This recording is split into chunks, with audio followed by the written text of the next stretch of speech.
Asterius of Amasea, Sermon 4 on the Festival of the Kalends. Yesterday and today, two feasts, not only unrelated and discordant, but wholly adverse and hostile to each other, have been celebrated. One is of the rabble without, gathering in large sums the money of mammon, and bringing in its train bargaining, vulgar and mean. The other is of holy and true religion, inculcating acquaintance with God and the virtue of the purified life. And since many, preferring the luxury and absorption which arise from vanity, have left off going to church, come, let us with a discourse dispel from your souls this foolish and harmful delight, which as a sort of inflammation of the brain, with laughter and jesting, induces death. And in the treatment of the subject, I may fittingly emulate Solomon. For in counseling young men to keep themselves from the snares of licentiousness, in order to make his own admonition cogent and effective, he personifies excess as an abandoned woman, and by portraying all her wickedness, he thus exposes her to her dupes as deserving of their hatred. Wherefore I, too, after showing the vanity of the human heart in my discourse, will attempt to convert the lovers of pleasure from their misdirected zeal. Of a public feast, this then should be the rule and law. First, that the festival have a distinct object, and then that the mirth be common to all, not that a part enjoy themselves and the rest be left in dejection and pain.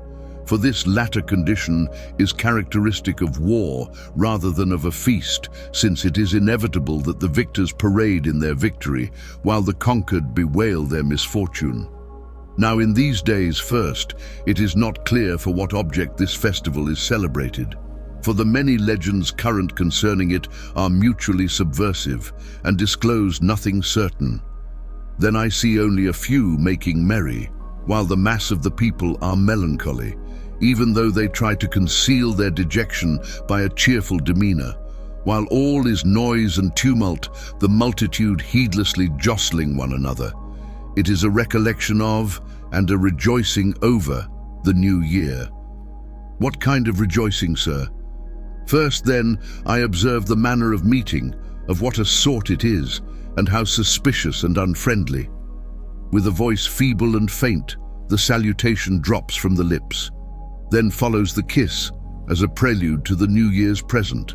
The mouth indeed is kissed, but it is the coin that is loved, the form of a sale and the deed of covetousness. But where there is pure and frank friendship, kindnesses are freely bestowed with no expectation of gain. So, while on this New Year's festival many things are carried about everywhere and money is given, there is no pretext of legitimate barter, nor does anyone claim it. It is not a wedding, so that one might call it the prodigality of a haughty bridegroom. Nor am I able to call the expenditure almsgiving, since no poor man is relieved of his misfortune. One cannot call what takes place exchange, for the multitude exchange nothing with one another. But to call it a free gift is still more inappropriate, since the giving is by necessity. What then are we to call the festival, or the money spent in it? I cannot make out. But tell me, you who have been wearing yourselves out in preparing for it, give an account of it, as we do of the festivals, which are genuine and according to the will of God. We celebrate the birth of Christ, since at this time God manifested himself in the flesh. We celebrate the Feast of Lights, Epiphany, since by the forgiveness of our sins we are led forth from the dark prison of our former life into a life of light and uprightness. Again, on the day of the resurrection, we adorn ourselves and march through the streets with joy, because that day reveals to us immortality and the transformation into a higher existence. Thus, we keep these feasts and the rest of them in orderly succession. For every human event there is a reason, but that which lacks reasonable explanation and purpose is stuff and nonsense. Oh, the absurdity of it! All stalk about open-mouthed, hoping to receive something from one another. Those who have given are dejected. Those who have received a gift do not retain it, for the present is handed on from one to another, and he who received it from an inferior gives it to a superior. The money of this festival is as unstable as the ball of boys at play, for it is passed quickly on from me to my neighbor. It is but a new form of bribery and servility, having inevitably linked with it the element of necessity. For the more eminent and respectable man shames one into giving. A person of lower rank asks outright, and it all moves by degrees toward the pockets of the most eminent men. And you may see just such a thing as happens in the confluence of waters. There a stream melts into and mingles its waters with one larger than itself, and it in turn loses itself in one still more copious, and many small streams joined together become part of the neighboring river. This again of another greater still, and so on, one joining another, until the last one brings the waters to rest in the depth and breadth of the sea. This is misnamed a feast, being full of annoyance, since going out of doors is burdensome, and staying within doors is not undisturbed. For the common vagrants and the jugglers of the stage, dividing themselves into squads and hordes, hang about every house. The gates of public officials they besiege with especial persistence, actually shouting and clapping their hands until he that is beleaguered within, exhausted, throws out to them whatever money he has and even what is not his own. And these mendicants, going from door to door, follow one after another, and until late in the evening there is no relief from this nuisance. For crowd succeeds crowd, and shout, shout, and loss, loss.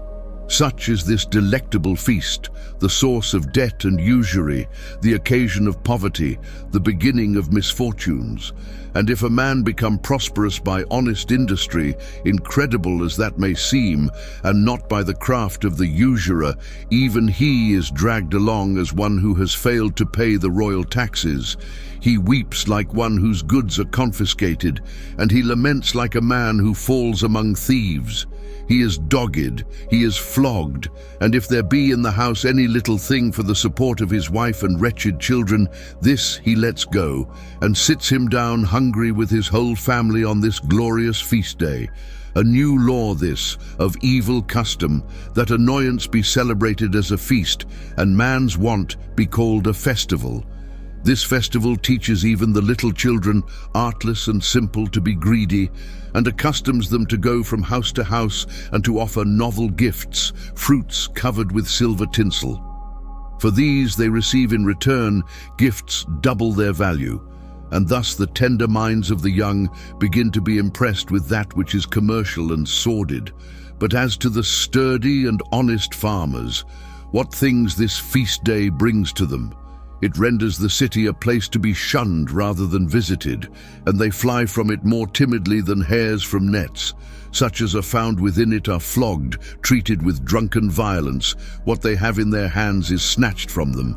They are warred upon in time of peace, are jeered at, and mocked with words and deeds. Even our most excellent and guileless prophets, the unmistakable representatives of God, who when unhindered in their work are our faithful ministers, are treated with insolence. Thus it is then with those in office, thus with the poor, thus with the children, thus with the rustics. For some are distressed, some murmur, and some learn what it were better not to know. And let us consider how the soldiers under arms too are benefited by this feast. As to money, they are losers. They offer their entire wages as pay for one debauch. As to manners and habits, they are made worse, for they learn vulgarity and the practices of actors. Their military discipline is relaxed and slackened. They make sport of the laws and the government of which they have been appointed guardians. For they ridicule and insult the august government. They mount a chariot as though upon a stage. They appoint pretended officers and publicly act like buffoons. This is the nobler part of their ribaldry. But their other doings, how can one mention them? Does not the champion, the lion-hearted man, the man who when armed is the admiration of his friends and the terror of his foes, loose his tunic to his ankles, twine a girdle about his breast, use a woman's sandal, put a roll of hair on his head in feminine fashion, and ply the distaff full of wool, and with that right hand which once bore the trophy, draw out the thread, and changing the tone of his voice, utter his words in the sharper feminine treble. These are the good uses of the festival, these the advantages of today's public feast. Even the eminent consuls who have attained the pinnacle of human rewards spend their money in vanity, scattering large sums for no righteous end, but for the fruit of sin. Their folly is as conspicuous as their throne is high. For being seated on many human thrones and administering the greatest offices of the kingdom, they take unsparingly from every source the largest possible amounts, some appropriating the provision money of poor soldiers, others oftentimes selling justice and truth, and others extracting untold wealth from royal coffers and greedily gathering together money from all quarters, disdaining no source of income, however unbecoming or unjust. They provoke God, now presiding in public, and a little later lavishing their gold upon charioteers, ill-starred flute players, buffoons, dancers, the effeminate and harlots, who offer their persons for sale to the public.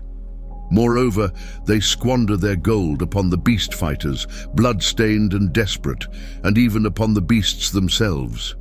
For it is manifest that their gold supports the wild beasts too, buying flesh for some, grain for others. And all this money is prodigally spent for one object, that their names may be written upon contracts. What folly! What blindness! God promises to write the names of those who feed the poor in living books, immortal, incorruptible, which moth does not consume, nor time destroy. For these inscriptions you do not care. Do you take no account of the blessed promise, nor seek to be written in the remembrance of God? For this is the book that abides. But you count it of great importance to have your names written down by the notaries, to be mentioned by those who buy slaves, and to be applauded by vulgar flatterers. You thus show yourselves poor judges of what is truly useful and advantageous. Give to the crippled beggar, and not to the dissolute musician.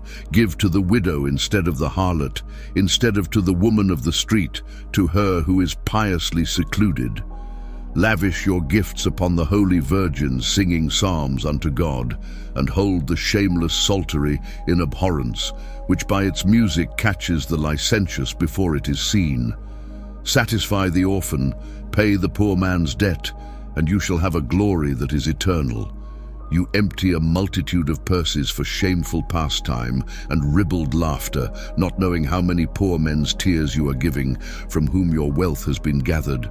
How many have been imprisoned, how many beaten, how many have come near death by the halter to furnish what dancers today receive. And what is the end? Vanity. After it all, a little grave, a garment worth a few coins, shrouding the poor body.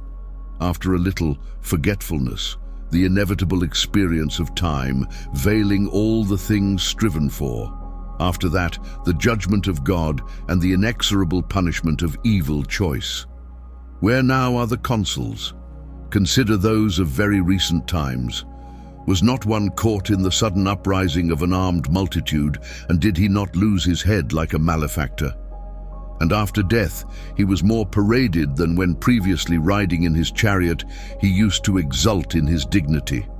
And another, with a military command, attaining the same honor, fleeing the penalty of condemnation, perished miserably on the frontiers of Egypt and Libya, at last ending his life on the sands, since all the region through which he fled was waste and without habitation. And what can we say about that one of the generals and consuls who is now living in disgrace in the Colchian country, and who is kept alive only by the generosity of the barbarians there? And that one of the prefects, that man invincible and lion-hearted as was supposed, what an end his life had. For first he beheld his own son beheaded, then he himself also was doomed to die. But when the noose had already been adjusted around his neck, the royal clemency stayed the hand of the executioner. And the old man, after living a short time amid woes and calamities, departed this life in disgrace, having found this the end of his august consulship. And that other, so much discussed by both men and women, how last year he planned greater things than the giants. Escaping his master's rods, he aspired to the rods of a consul. He acquired land to an amount not easy to describe, but he was buried in only as much as the pitiful gave him. Are not all such things then, according to the wise preacher, vanity of vanities? And are not these political eminences like visions of baseless dreams, delighting for a little, then fleeting away, blooming and withering? Let us therefore end our discourse at this point and render glory to the Saviour.